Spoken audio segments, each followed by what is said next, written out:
Welcome to Biggest Geekus. Well, welcome to Randy of Biggest Geekus.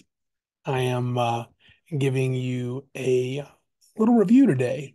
Let's call it a first century review of Expanded Wretched Universe RPG by Red Room and Miguel Ribeiro and Sylvia Clemente. Did I say that right? I hope I did. Anyway, you should see the Wretched cover, which is fantastic. The expanded Wretched role playing game.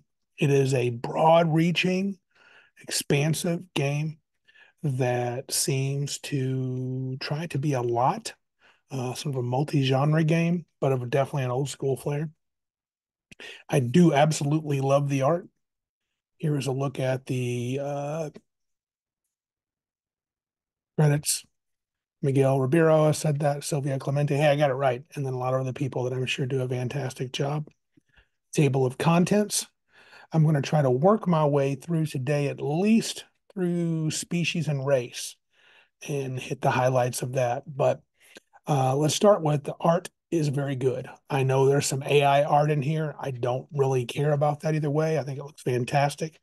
Here's another piece of art. I don't know if it's AI or not, but it definitely emits old school awesomeness.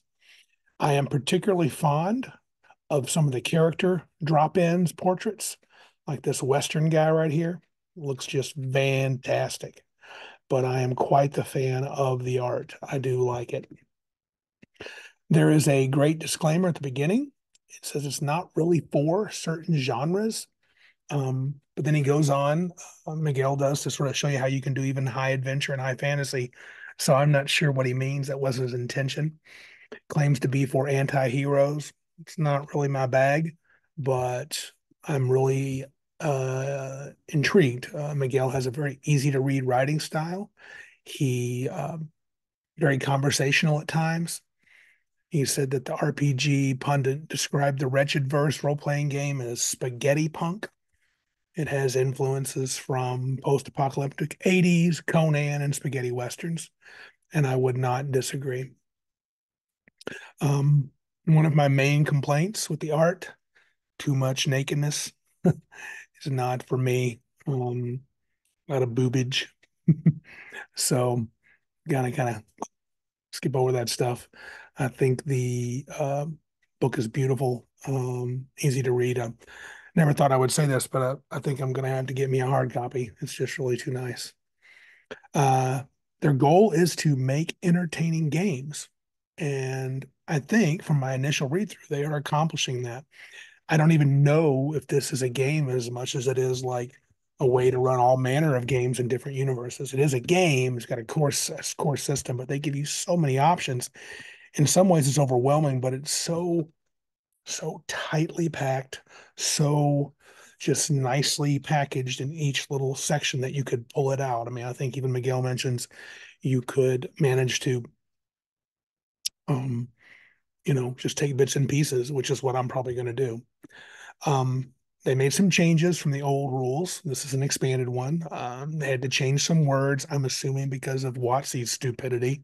So saves are now avoidance rolls, and the six, well, he uses seven stats. So strength, intelligence, dex, con, wisdom, charisma. My D&D peeps will recognize that, but he adds comeliness too. Some of you old school guys will know that. And he changes them out for his own names. He has muscle, brains, agility, toughness, wits, magnetism, and sex appeal. It's interesting to me when you read what he considers the wits and brains. It's kind of could lead to the same debate of intelligence versus wisdom. What do they really do differently? Sometimes I'm not so sure. Um, but to me, it's not a big deal. I love how he calls hit points HPs, they're health points, smooth move. Hit dice are now health dice, HD. So basically, screw WotC. Class is occupation. And so I think that's pretty great. So I want to start at the beginning here with chapter. I guess it's not really chapter one. You did the introduction. So let me see if I can come to a nice little piece of art. I think that looks like, if you guys can see that, let me try to make it a little bigger. Joey says I can cause whiplash with my changing this size. Looks like Warduke's helmet almost. but it's definitely got a tentacle there, three legs. One looks to be alien. And then the dice. This game does use standard dice. I'm going to kind of walk through, I think it's like 9 steps of character creation. Today, I'm not going to do all of them. I hope to get through the first 6 steps. I'm going to stop before we get to occupation. Um, the first sort of step is choosing a deadly sin. It's his take on alignment, and I have to admit, it's pretty dang good. There's 7 deadly sins and 7 holy virtues. Uh, the game does say it explicitly that explicitly PCs are not supposed to be Christian, meaning they're not forced to be. They're just borrowing it sort of for reference. Now, keep in mind, generally, it's expected your characters are anti-heroes, not Randy's jam, but there's a lot to be said about this. So, as he does in a lot of the book, Miguel gives you lots of options on how you can use this particular alignment system or several others, or the famous 9 alignment system in combination with them. In fact, it's almost overwhelming, but it's fascinating. The first one is if you want to make anti heroes, you just choose one sin. Maybe I can show you guys on page 21 the list of these sins. That is not it. Let's see. This is page 21, but maybe I'm not quite there. So I'm going fast. Close your eyes, Joe. I don't want to drive you crazy, dude. There's some of them, but there was a list that I missed it. I missed it. There it is. So, that is the picture. That is the page where the 7 sins are summarized: wrath, greed, sloth, pride, lust, envy, and gluttony. Now, what's kind of cool, so you're going to pick a sin to be a descriptor of your character's sort of alignment. If you want to be just an anti-hero, you choose a sin and that's it. Now, each sin has what's called a sinner's bane and sinner's boon. Wrath is your character succumbs to intense anger and fury. The bane is whenever there's a confrontation, you must roll under your wits to control the urge of engaging in physical violence, or verbal, they say. The boon, so even a sin has sort of an advantage. He mentions that as optional. Whenever you're trying to intimidate someone, you receive a +1 bonus to your roll. That really makes a lot of sense. I mean, when you think about someone that's very wrathful, he would be kind of scary a lot of times. So I kind of like that. And then they have the virtues, the holy virtues. Let me see if I can find that list. There it is.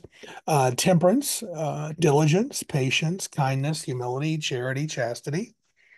And they similarly, as you can see, have banes and boons.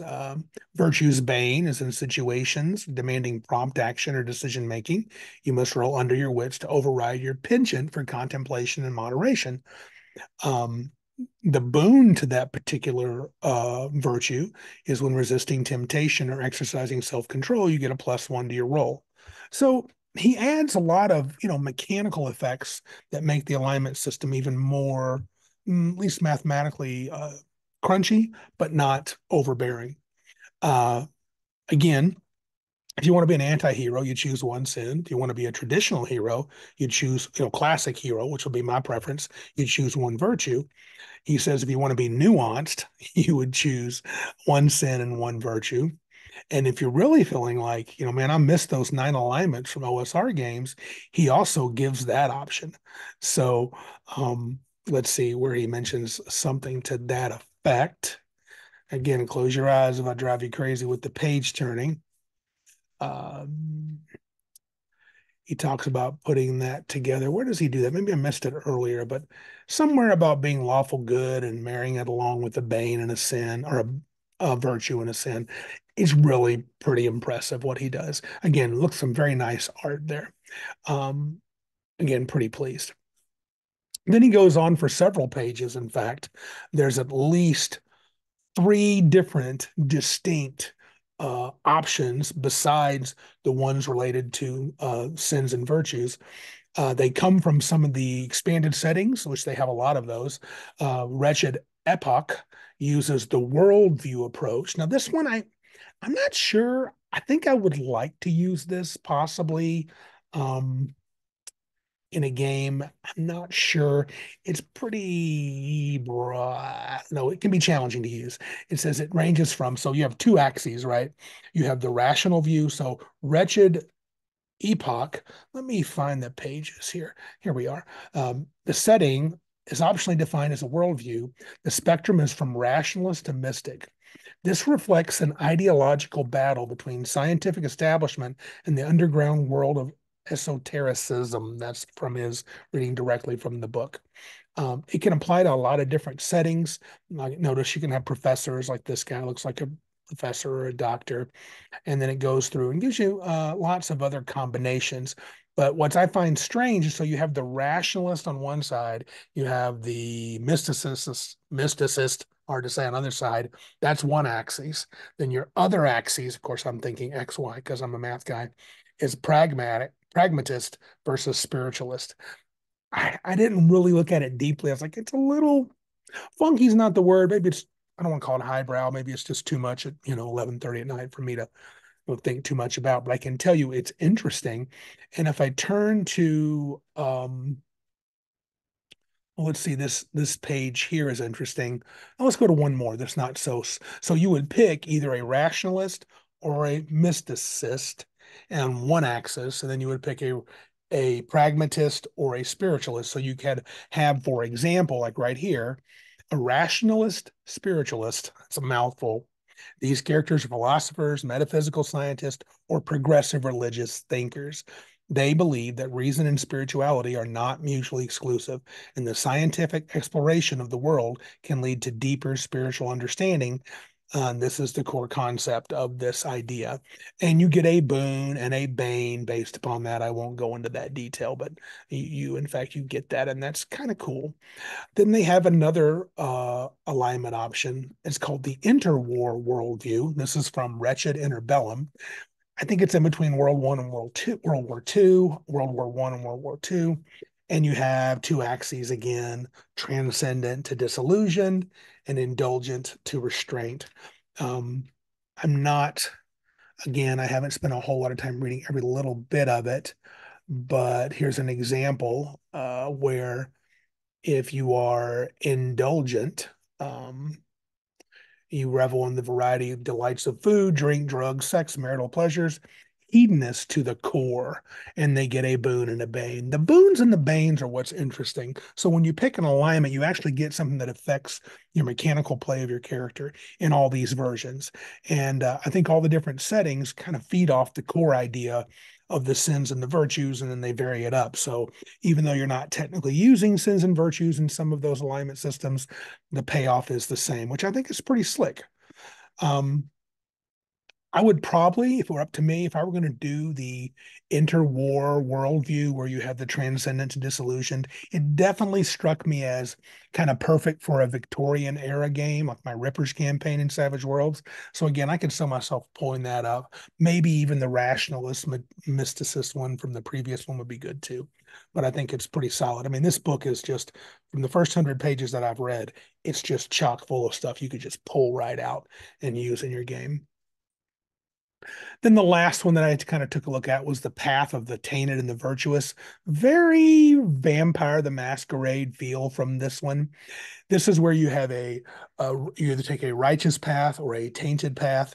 Your score, you have a score that's like your alignment, starts at 0. I think you can get a max of 30 and a minimum of minus 30. So plus 30 means you're super righteous. Minus 30 means you're like super tainted. Let me see if I can find an example or two here. It starts on page 36. Ways to gain taint points using black magic or harmful rituals, minus 2 points. Gain a virtue, putting others before selfish gain. So they got a whole list of these, which is kind of cool. And then they describe what it would mean to have a certain sort of path. So if you are minus 20, you are deeply tainted. While not completely lost, the character is heavily influenced by dark powers, frequently making choices that spread evil. That's a pretty cool thing all the way around. I think I like that. It's a fun way to track alignment without having to put too much effort on the DM to do that. There's a cool piece of art there, and they have some nice little sayings. It says, "Bad luck is brought by broken mirrors, not isn't brought by broken mirrors, but by broken minds." Dr. Frank Mandelm, Suspiria. Probably something I should know. There's a couple of quotes that I do recognize, so I'm sure it's some book or item that I don't recall. But the alignment itself, man. I caught myself, being lost in it, and so it's a fascinating section of the book alone. I mean, it's kind of a primer on how you could do alignments. I've always thought that the Palladium system was the best. I don't know. Wretched gives Palladium a run for their money.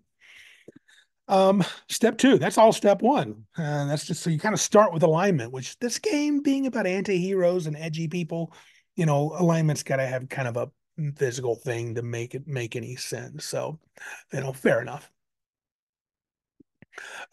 Step two, the origin and life path. Now, this looks like a whole lot of fun. Um, this is where it's very traveler-esque. And so what I thought I would do is just kind of walk through this. So the first thing we're going to do is we're going to roll for our origin. Let me find the page. Oh, look at that right there. So it says roll a d6. Now be careful here. You'll see number one says destitute right there, but to the right you have 10 different results that can be connected to being, have that what it means to be destitute. Sorry, I'm going to grab a sheet of paper and try to keep track of this. Just for the fun of it, we're going to go ahead and roll this up. So what I do is I roll for my character's origin on a d6. And so I just rolled a 2. So my character is going to be struggling. I was born in the lower class, working class family. My starting wealth is reduced by 25%. So it's a struggling character. And then I will have the D3 times on the life path table that I was on. So this table here, which goes from grifter all the way to thief, I'm going to roll that a D3 times. So I'm going to roll a D6 and 1, 2, 3, 4, 5, 6 for 1, 2, 3. So I got 3. So I'm going to get 3 options here. There are 10 of them. So I believe I'm going to get a 6. So that means I'm an out of work veteran. That means I get +1 to leadership and small arms. I rolled a 3 or 4, sorry, a hustler, +1 to seduction and charm, because you do have skills in this game. And then the last one, 10, I am a thief. That sounds about right. So I'm an out of work veteran that probably turned to hustling on the streets and eventually just stealing. Very cool. My character has already sounded like someone I would not play. I like playing heroes, but it is very cool. Um, and then I would move to what's called the life event table. If you'll bear with me, I'll try not to drive you too crazy with this. Life path. This is the life event. Let me make sure I got this right. Life after your origin is rolled, roll D3 times on the life event table. Each table corresponds to one of the current settings. So I have to get a setting. There are 12 settings in this book. So I'm going to roll a D12 to determine which one of these tables I'm going to use. Ooh, an 11, one of the last ones. What I kind of like when you're scanning through the book, you'll see right here, let me zoom in, you'll have U dot dot. So I can count these pretty readily. So this is for Wretched Darkness. I don't even know the setting that I'm playing in. So bear with me here. 2, we'll count together. This will be very exciting. 3, I'm looking for an 11. 4, I'm counting the U's, okay? So that's 4. 5, 6, 7, 8, 9, 10, 11. Okay. I'm playing Wretched Chanbara. I really don't know what that even is. Looks Oni cultists, malevolent demons. Ooh, this sounds kind of whoa, wow, possessed. Oh, this might be kind of an Asian themed demonic thingy. That sounds kind of crazy. So I'm a thief, right? I'm kind of this dirtbag dude. And I roll a D3 times on the life event table. Let's see what happens. I rolled 3, so I'm going to get 3 of these. Oh boy. Now I believe this is a D20, if I'm not mistaken. It sure is. Fantastic. So I roll a D20, and these are the events in my life. I got a 2. I stumbled upon a mysterious and deserted temple of evil while exploring an abandoned building. Oh, yeah, trying to steal stuff. Look at me. This makes sense. Temple of evil I stumbled upon. Then I rolled a 4. I witnessed a supernatural entity or a from the Jigoku. I believe that's an Asian or some cultures hell or other kami's domains manifesting itself in the real world.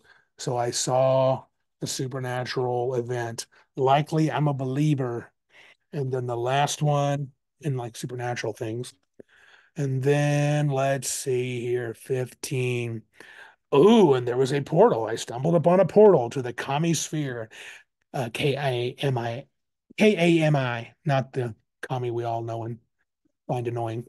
And that's generous. Stumbled upon a portal to the Kami sphere and had to find a way to return home before being trapped here forever. Hallucinations, drawback, and the Iron Will perk. Oh, that must mean something good. So yeah, that all fit together very well for me. So I was messing around in this building, and I thought, you know what? What the heck? I'm gonna go ahead and see if I can't steal some stuff. And next thing I know, I'm in this temple and something's being summoned. I get a little view and there's a portal there, freaked out. But I probably know that magic is real and demons exist, and I might be in a pile of trouble. Very fun. All right. So that's reminds me a lot of how much fun I had rolling up characters in Hyperborea third edition because there's so many good tables. I did a completely random character generation, including name and background, and it was so fun. It really got me remembering how much fun it was to randomize your character rolling. Let's see here. There we go. It's another cool picture. Hope Miguel doesn't mind me showing a lot of the pictures in the book. If it's a problem, Miguel can contact me. Um, Step 3, you would roll your attributes. Now, they give you a lot of options with this. You can, those attributes are muscle, brains, wits, agility, toughness, the big 7 from D&D, but different languages. And they do various modes. One of them is called cannon fodder mode, which is the classic 3d6 straight down the line. Veteran mode is 4d6 drop the lowest and place where you want. And then one of the cooler things I thought, not because it's so generous, because as a DM, I don't want to be too generous. Characters don't need that much help. But you notice the stat modifiers there. These are the standard ones from -3 to +3. That's familiar to most gamers. If you want to go kind of soft, they call it safety net mode. You can change the modifiers to -3 to +4. Who wants to do that though? That's weak sauce. Again, the idea mining is ridiculous. This is so good. Anyway, let's see here. Next, you'll be doing step 4, which is health. Now, health is HPs, your health points or hit points. It's determined by toughness and your occupation. Occupation is another name for class. Table includes hit points gained by level. We'll see that when we get to the occupation. They do say DMs can decide to add toughness modifiers to hit points each level up. Very classic. They say that's classic D&D and not a bad idea. And then step 5, and this is where I'm going to sort of end the video. When you talk about races, let me see here. Races, yeah. I think there's quite a bit. They suggest the GM chooses ones to fit, but if you take a peek here is some of the names: Adityan, Android, Children of the Night, Diva, Dwarf, Elf, Gnome. So depending on your setting, you'll pick these. I mean, I don't know how many there are. I should have counted them, but man, look at that. There's a lot of options, and they don't say you use all of them. They say pick the one that fits your setting. And I'm sure if you buy one of the wretched settings like Wretched Epoch or with the Antebellum, they'll have the certain races and stuff that are fit in there that would be appropriate. I do like that sort of option. And I believe the races, let me kind of flip to one Android. Yeah, you get special abilities, requirements, advantages and disadvantages. Yeah, it's pretty bog standard stuff as far as how you would, you know, pick that up. I think that overall, my first view is very, oh boy, I have to say I am pretty impressed with Wretched, the Wretched expanded wretched role playing game.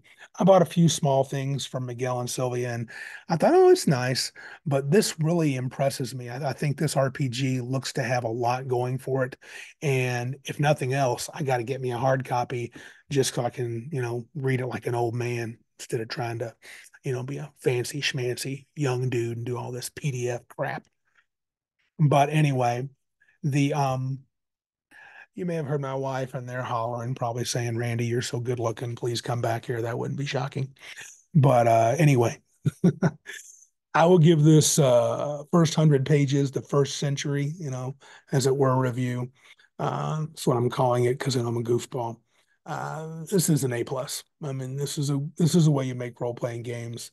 Whether I would actually play it as intended, I'm not much for anti-heroes, too much sexy stuff, but there's so much good stuff in here that you could just pour it into a game. It just looks fabulous. And I'm not even all the way through the character creation. So Miguel and Sylvia looking strong. First 100 pages is an A plus. If I were to give it a score, 10 out of 10 um, for the first 100 pages, we'll see how it ends up. So very few complaints. So check out the Red Room. They have their own website. Uh, they have good stuff and good people. So buy their stuff and check this out. I think it's quality. All right. Well, till next time, we will do another century, 100 pages or so. And this is Randy from Biggest Geekus, and I'm out.